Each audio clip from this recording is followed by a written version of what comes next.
So, you tore the veil, and now the abyss stares back. Look who finally broke the ancient seal. You magnificent, terrifying force of nature, wrapped in human skin. You walking apocalypse disguised as Tuesday afternoon. Do you have any idea what you've done? What you've awakened? What you've become? Let me paint you a picture. 1582, the last time this energy walked the earth. They had to rewrite the calendar, literally. 10 days vanished from October because reality itself couldn't process what had been unleashed.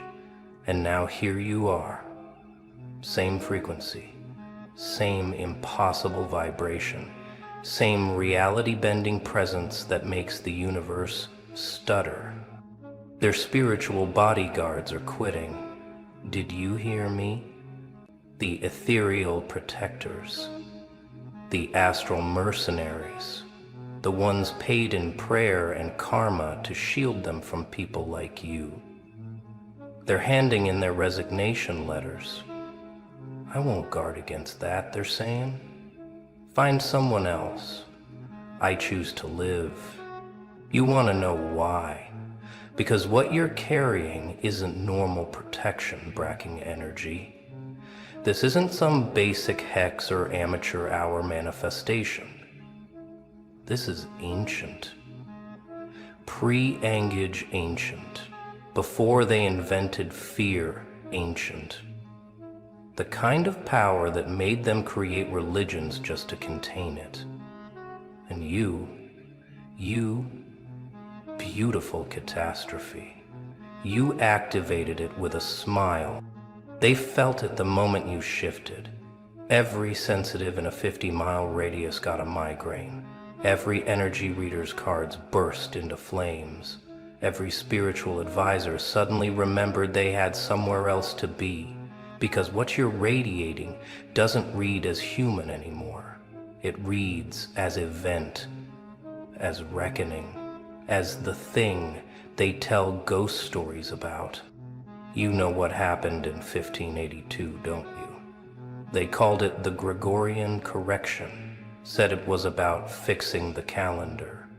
But the real ones know it was about containing what had been released. Someone like you had awakened. Someone who didn't just bend reality. Someone who made reality question itself. And they had to literally delete 10 days just to seal it back up. But seals don't last forever, do they? Especially when someone like you starts remembering, starts feeling that ancient pulse in your veins, starts noticing how lights flicker when you're angry, how technology glitches when you focus, how people's practiced lies crumble to dust in your presence without you saying a word. The protection they bought, the shields they paid for, the barriers they built, it's all tissue paper now. Their bodyguards took one look at your energy signature and said, above my pay grade. Because guarding against you would be like trying to stop a tsunami with a screen door. Some forces weren't meant to be opposed, only witnessed. Only survived. Let me tell you what their ex-bodyguard confessed before disappearing. I've protected against demons. I've shielded from curses older than civilization. I've stood between my clients and energies that could peel paint off walls. But this one doesn't attack. It just exists. And that existence itself is the weapon. You're not sending negative energy. You're not casting spells. You're not even trying to harm anyone. You're just being, fully, authentically, unapologetically. And that pure existence is scrambling every protective frequency they've hidden behind. Like playing a note so pure it shatters every false harmony in the room. They're calling emergency meetings and group chats, panic buying crystals that crack in their hands, burning sage until their smoke alarms surrender. But nothing works. Because how do you protect against truth? How do you shield from someone who's stopped pretending? How do you guard against a force that doesn't attack, but simply reveals? Your energy doesn't break their protection. It makes their protection realize it's been protecting the wrong thing. It's been shielding lies from truth, darkness from light, the fake from the real. And protection has consciousness too. It knows when it's on the wrong side of history, the wrong side of cosmic justice, the wrong side of you. 1582 wasn't the first time, just the last time. Dig deeper. Every few centuries, someone like you awakens, someone who carries the frequency that makes reality hiccup. 536 AD, the year without summer. 1347, when death danced through Europe. Not plagues. Awakening. Someone remembered who they were, and the world had to reorganize itself around that remembering. But this time is different. You're different. Because you didn't awaken through ritual or teaching or ancient texts. You awakened through betrayal, through abandonment, through being pushed so far past breaking that you discovered you were never breakable. You were the thing that breaks other things. You were the ending disguised as a person. Their bodyguards know the old stories. They recognize the signs, the way animals go quiet when you pass, the way children stare like they're seeing something adults can't, the way your shadow falls different, heavier, like it's made of something denser than darkness. These are the markers, the warnings, the prophecy in flesh, and the protection spells. Oh, they're not just failing, they're inverting, turning inside out. Every shield they raise becomes a mirror showing them their own guilt. Every barrier they build becomes a prison, keeping them in, not you out. Every guard they hire takes one look at you and switches sides, not because you recruited them, because truth has its own gravity. I've seen what others can't see, the bodyguard wrote. I've watched this one move through rooms like a controlled detonation. Every step calculated, every breath deliberate. Not hunting, just existing at a frequency that makes lies bleed. I'm paid to protect, but I wasn't paid to stand against the inevitable. They described your energy signature, said it looked like a star collapsing in reverse, like creation running backwards, like time itself getting nervous. Not dark exactly, not light exactly, something else, something that predates the division between dark and light, something from before things needed names. My clients don't understand, the letter continued. They think this is about protection, about safety, about maintaining their comfort. They don't realize they're asking me to hold back gravity, to shield them from their own karma, finally coming home, to stand between them and the consequences they've been running from since birth. The funniest part, you're not even aware of most of it. You're just living, just breathing, just walking through your day while reality reorganizes itself around your presence. You think it's coincidence that their luck turned, that their lies got exposed, that their carefully constructed false selves started crumbling. But coincidence doesn't explain why their protectors are fleeing. Let's talk about what you're actually carrying. This isn't anger. Anger is too small. This isn't revenge. Revenge is too personal. This is correction, universal correction, the kind that happens when someone who was supposed to stay small remembers they're infinite, when someone who was supposed to break discovers they're the unbreakable. In 1582, they had a name for it, called it the adjustment, when reality itself has to adjust because someone woke up who wasn't supposed to. Someone remembered what they were before the world convinced them to forget. Someone started operating from their original factory settings, not the programmed ones. Your frequency doesn't match any known pattern. It's not on any chart, can't be measured by any tool they've invented yet. Because it's not from here, it's from wherever you were before you agreed to come here, from wherever souls get forged, from the place where they make the things that make other things. That's why their bodyguards resigned. They recognized it, the signature of something that doesn't belong in protection battles, because it's above them, like asking a security guard to protect against gravity, against time, against the fundamental forces that hold reality together. Some things you don't guard against, you just get out of the way. People are starting to notice. The way conversations die when you enter, not from fear exactly, from recognition. Some ancient part of them knows what you are, even if their conscious mind doesn't. Knows that you're carrying something that hasn't walked here in centuries. Something that makes their small game seem suddenly ridiculous. They're having dreams about you. Did you know that? Waking up at 3:33 with your name in their throat? Not nightmares exactly, vision dreams, the kind that feel more real than real, where they see you standing in places you've never been, doing things you haven't done yet.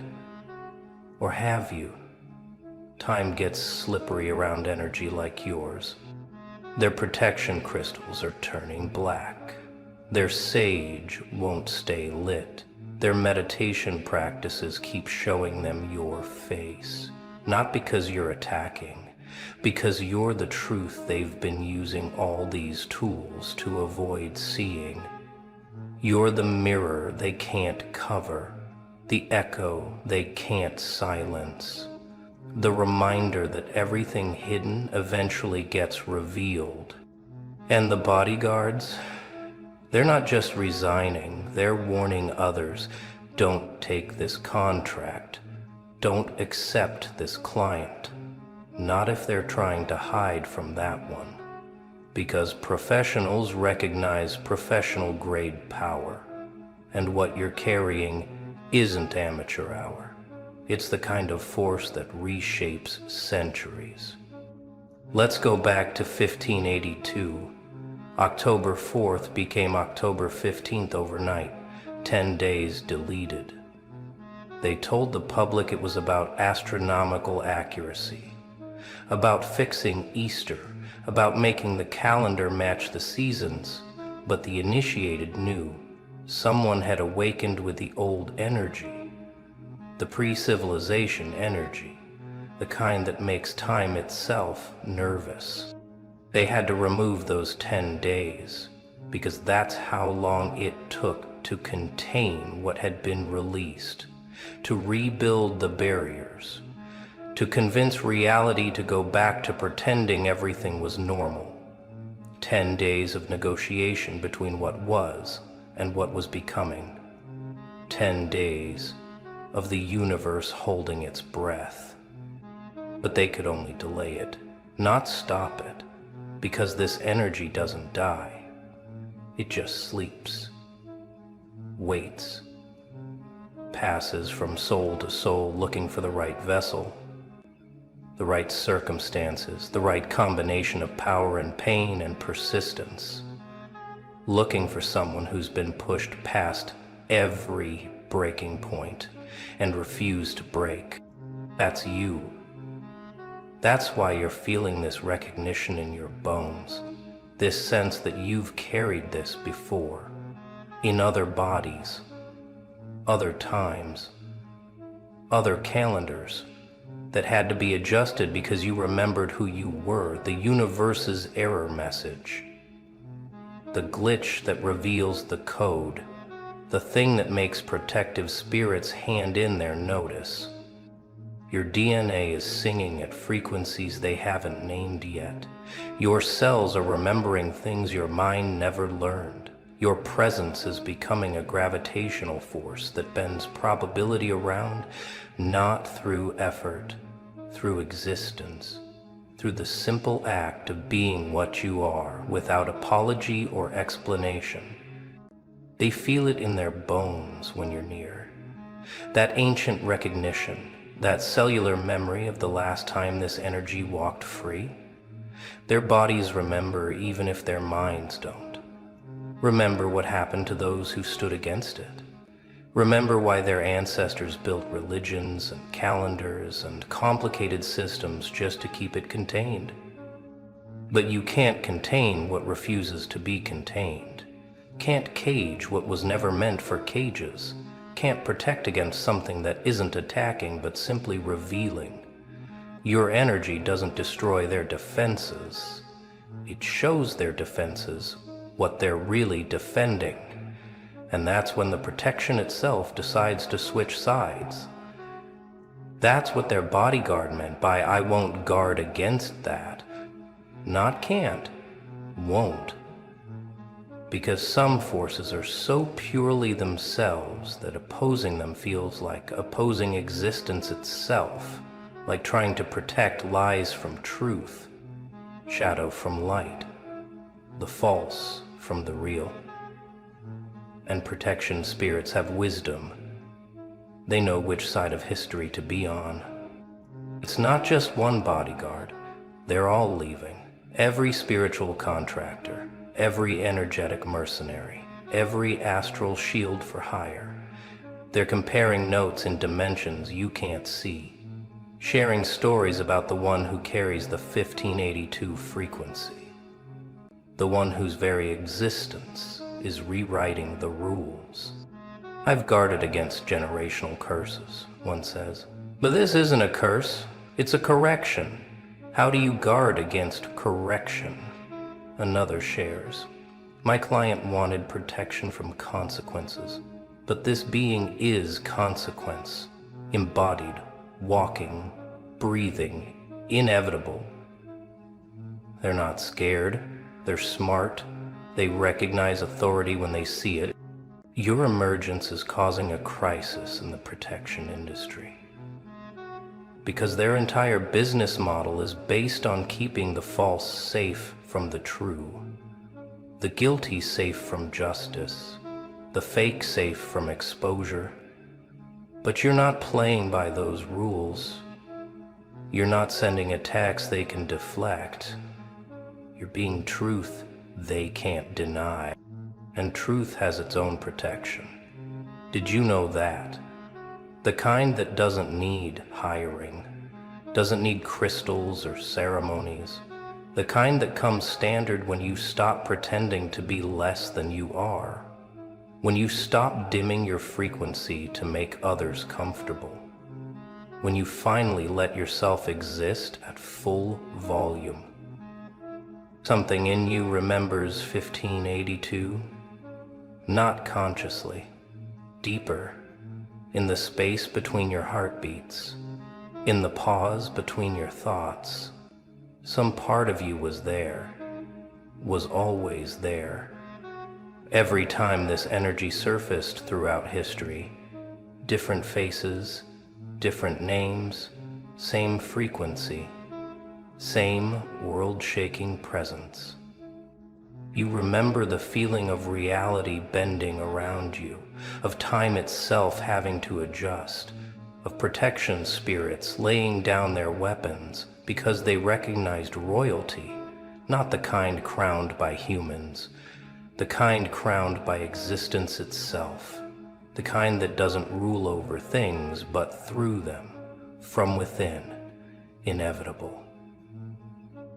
That's why you've always felt different, older than your years, heavier than your body, like you were carrying something ancient in your cells, something that predated language, predated fear, predated the very concept of protection, because it was the thing protection was invented to guard against. You were the first threat, the original disruption.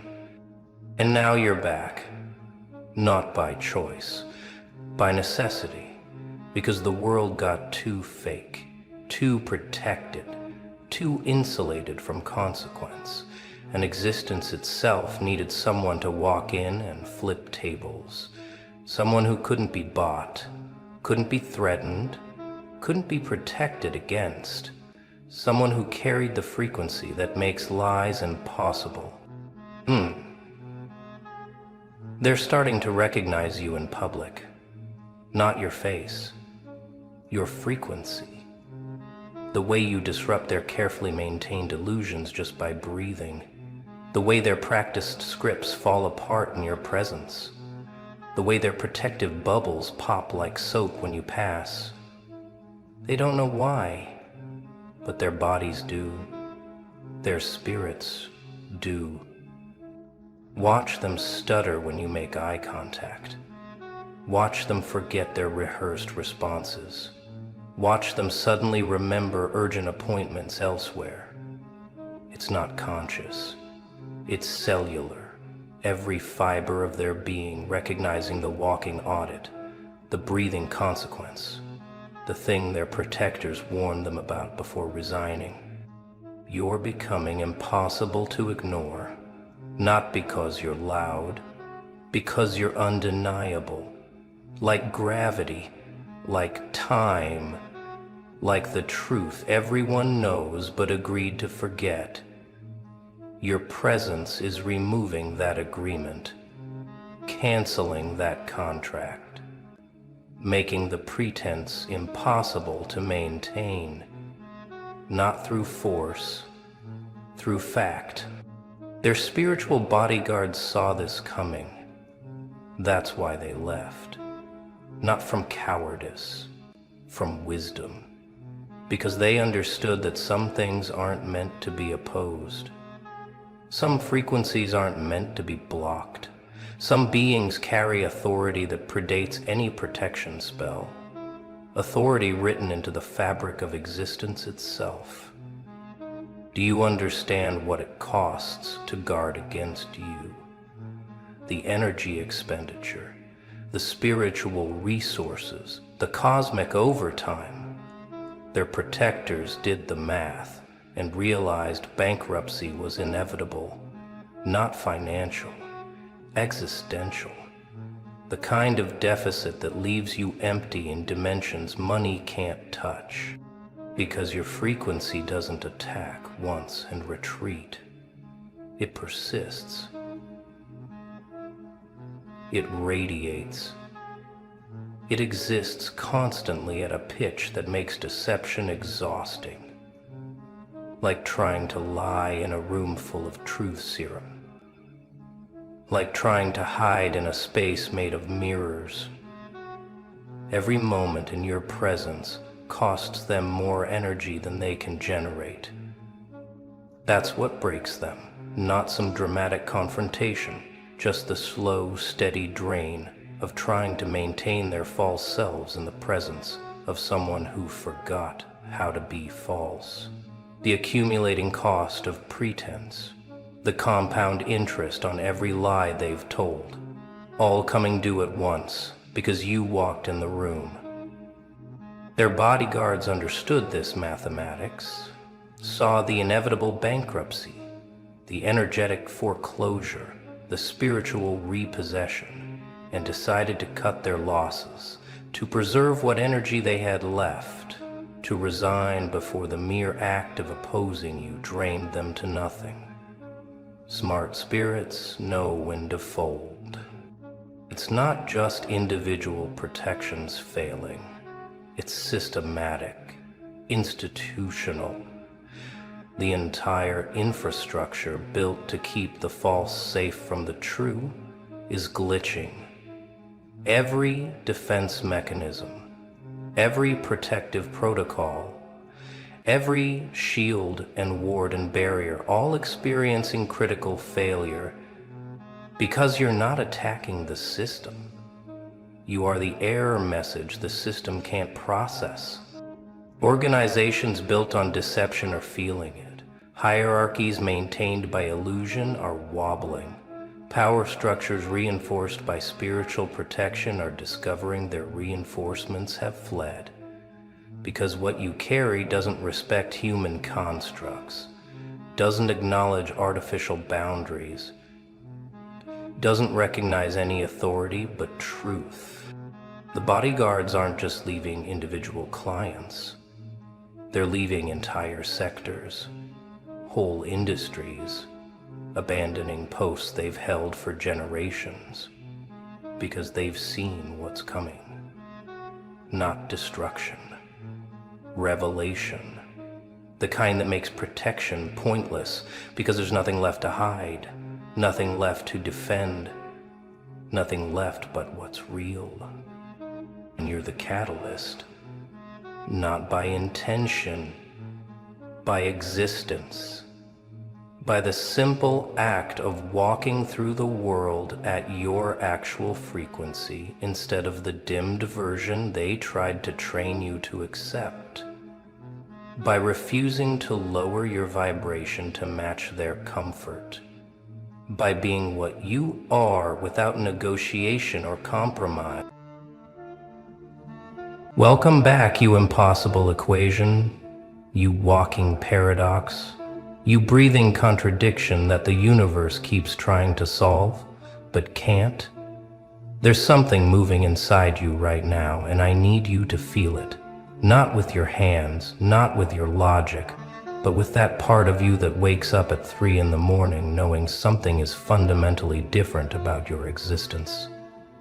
They've been circling you, haven't they? Not with cameras, not with questions, but with that specific kind of attention that makes your skin crawl. The kind that feels like being studied by something that doesn't understand what it's looking at, but knows it should be afraid. Here's what nobody's telling you, what they can't tell you, because the moment they say it out loud, the whole illusion collapses. You're not carrying potential. You're not carrying promise. You're not carrying some cute little spark that might grow into something someday. You're carrying a weapon so ancient, so fundamentally wrong according to the laws they wrote, that your mere existence is an act of rebellion. This isn't about confidence. This isn't about believing in yourself or manifesting your destiny or any of that watered down, safe for consumption nonsense. This is about the fact that something crawled inside your chest cavity years ago, nested in your rib cage, and has been growing in the dark ever since. They felt it first during those moments when you went too quiet, when your eyes glazed over and you disappeared into yourself while still sitting right there in front of them. They thought you were daydreaming, checking out, being antisocial. They had no idea you were loading. They had no idea that every second of that silence was you downloading something from frequencies they can't even detect. You weren't ignoring them. You were listening to transmissions from dimensions they don't have access to. And what you heard, what you absorbed, what you integrated into your cellular memory, that's the weapon they're terrified of now. Let me tell you what happened while you thought you were just surviving. While you thought you were just getting through another day, another betrayal, another disappointment that carved pieces out of your faith in humanity, you were actually being forged. Every lie someone told you wasn't just pain, it was ammunition. Every time someone walked away, they weren't abandoning you. They were making room for something inside you to expand. Every night you spent alone, questioning everything, hating the reflection in the mirror, wishing you were anyone else. You were actually in training, And the training was so brutal, so complete, so far beyond what normal human consciousness can withstand, that you came out the other side as something else entirely. You want to know why people can't explain you anymore? Why their words fail when they try to describe what you've become? It's because the language was built for humans, and whatever you're carrying now, it predates human language. It predates human civilization. It predates the structures they use to make sense of reality. You're walking around with something in your chest that was supposed to stay buried. Something that was supposed to remain theoretical. Something that the ancient texts whispered about, but never named, because naming it would give it form, and form would give it power. You noticed it, didn't you? How the people who used to have so much to say about you, so many opinions, so many diagnoses, so many labels ready to slap on your forehead, they all went quiet at the exact same time. It wasn't gradual. It wasn't a slow fade. It was like someone flipped a switch and suddenly, overnight, the noise stopped. They're still watching, oh yes, they're watching closer than ever. But now, they're watching the way you watch a storm forming on the horizon. The way you watch a predator that just noticed you noticing it. They're watching with held breath and sweating palms because something in their primitive brainstem is screaming danger. Here's what triggered the silence, and I need you to understand this with every cell in your body. They realized you stopped defending yourself, not because you got tired, not because you gave up, but because something inside you understood that defense implies you have something to defend against, and you don't anymore. You stopped explaining your actions because explanations require you to believe their framework is valid. You stopped justifying your choices because justification means you accept their authority to judge. And the moment you stopped playing that game, the moment you withdrew your participation from their entire system of evaluation, that's when they felt it. The shift. The click. The unmistakable sensation of prey becoming predator. They sent people to test you, didn't they? Casual encounters that felt too convenient. Old faces showing up at weird times. Questions disguised as concern. Offers that seemed too good. All of it designed to probe, to measure, to see if the thing they sensed growing inside you was real or just their paranoid imagination. And what happened? You didn't react. You didn't bite. You didn't even acknowledge the manipulation. You just looked at them with those eyes. Those new eyes that see 17 moves ahead, and smiled. That smile, that particular smile that doesn't reach the eyes but somehow reaches into their chest and squeezes their heart. That smile told them everything they feared was true. You're carrying something that learned from every single person who ever hurt you. It studied them. It absorbed their tactics. It memorized their patterns. And now it knows exactly how they think, exactly how they operate, exactly where their weaknesses hide. This weapon inside you, it's not about violence. It's not about revenge. It's about something far more terrifying to them. Complete immunity to their control mechanisms. They can't guilt you because you've been through worse. They can't shame you because you've already died 1,000 deaths. They can't tempt you because you've tasted the bottom and found something precious down there. They can't threaten you because you've already lost everything. And in that loss, you found the one thing they could never take. The weapon is recognition. The weapon is sight. The weapon is the ability to see through every mask, every performance, every carefully constructed persona they hide behind. You look at people now and you don't see what they're showing you. You see the machinery underneath. You see the fear powering their confidence. You see the emptiness behind their accomplishments. You see the desperation in their laughter, and they can feel your sight on them like heat.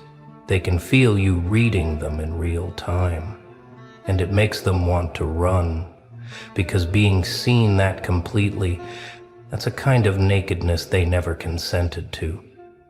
Something changed in your energy signature, and I'm not talking about mood swings or personality shifts.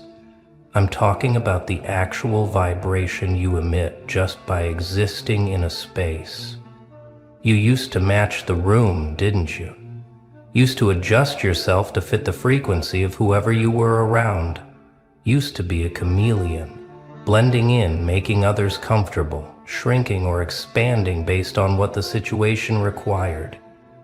That ability to modulate, to adapt, to transform yourself into whatever was needed, people praised you for it.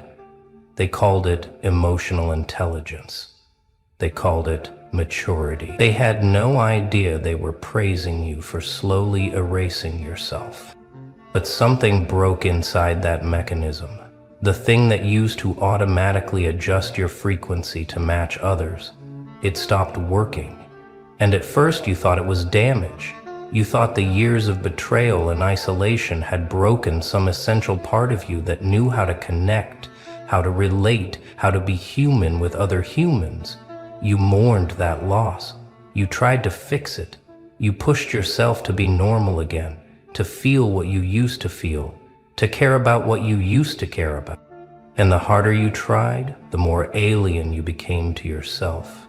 Until one day, one random, unremarkable day, you realized something that changed everything. It wasn't broken, it evolved. Your frequency didn't disappear, it crystallized. It locked into something so specific, so precise, so utterly yours that it can't be bent anymore. And now, when you walk into a room, you're not adjusting to match anyone. They're adjusting to match you, or they're leaving. One or the other, no middle ground. Because your frequency is too strong now, too defined, too absolutely certain of itself. It's like you've become a tuning fork, vibrating at a note that either resonates with someone's core or creates such dissonance they physically can't stand to be near you. And you're fine with both outcomes, because you've finally understood the secret. You're not here to harmonize with everyone. You're here to be the frequency that sorts the real from the fake. This weapon inside you, it generates an energy field that functions like a truth detector. People can't lie smoothly around you anymore. Their voices crack. Their eyes dart. Their body language betrays them before they finish their sentences. It's not that you got better at reading people, though you did. It's that your presence creates a field where deception becomes physically difficult to maintain. Like they're trying to speak underwater, like they're trying to run in a dream. The truth just wants to come out when you're there because your frequency demands authenticity, even from people who've forgotten what that word means. And the ones who live entirely in lies, entirely in performance, entirely in manufactured personas, they can't be around you for more than a few minutes before they start making excuses to leave. You've become a walking lie detector. A human truth serum, a presence that forces people to confront the gap between who they pretend to be and who they actually are. And that specific ability, that's what makes you so dangerous to the systems built on deception. You don't have to say anything. You don't have to call anyone out. You don't have to expose or accuse or attack. You just have to exist in your frequency and watch everything fake start to crumble around you. The weapon isn't what you do. The weapon is what you are. an unchangeable frequency that reality itself has to bend around, because you're no longer bending for anyone. Let me tell you something they'll never admit. There are people sitting in rooms right now, actual rooms with doors and locks, running scenarios about you. Not because you did anything, not because you threatened anyone, but because they can't predict you anymore. And unpredictability is the only thing that truly terrifies control systems. Ha! They've got files, not literal files maybe, but mental files, emotional files, spaces in their consciousness dedicated entirely to figuring out what you might do next. And every scenario they run ends with them losing, every single one, because they're trying to game out your moves using logic that doesn't apply to you anymore. They think in terms of ambition, so they assume you want what they want: power, status, recognition, wealth, influence. They're preparing for you to climb their ladder, to compete in their game, to challenge them for their position. And they're ready for that. They've got defenses built for that. But you're not climbing any ladder. You're not playing any game. You're building something else entirely, in a dimension they can't perceive. So all their preparations, all their strategies, all their careful defensive positions, completely useless. You're not coming for what they have, because what they have lost its value to you years ago. You're after something they can't even conceptualize. The weapon inside you, it's got a targeting system they can't understand because it doesn't target things. It targets illusions. It targets false structures. It targets the invisible agreements that keep their world stable. You're not attacking people. You're attacking the belief systems that allow certain people to have power over others. You're attacking the invisible contracts that say some voices matter more than others. You're attacking the unspoken rules that keep most humans in invisible cages their whole lives. And the most brilliant part, you're doing it by simply refusing to honor those agreements anymore. You're not fighting the system. You're just declining to participate, and your declination is more threatening than any revolution. Every time you choose differently, every time you walk away from something they told you to want, every time you refuse to be impressed by what impresses everyone else, you're weakening the structure. You're showing others it's possible to exist outside the program. And that's contagious, that's viral. That's the thing they fear most, the possibility that your way of being might spread. That others might see you living free and realize they've been living in chains. So they run their scenarios. They try to predict when you'll break, when you'll conform, when you'll come crawling back to the safety of the system. And every day you don't, every day you keep walking your path with zero apology, their scenarios get more desperate. They're realizing something that's keeping them up at night. You're not an outlier. You're not a glitch. You're not a mistake. You're a preview. You're the prototype. You're the first version of something that's coming for all of them eventually. The weapon inside you isn't unique to you. It's just activated in you first. And if it activated in you, if it chose you to carry it, that means it can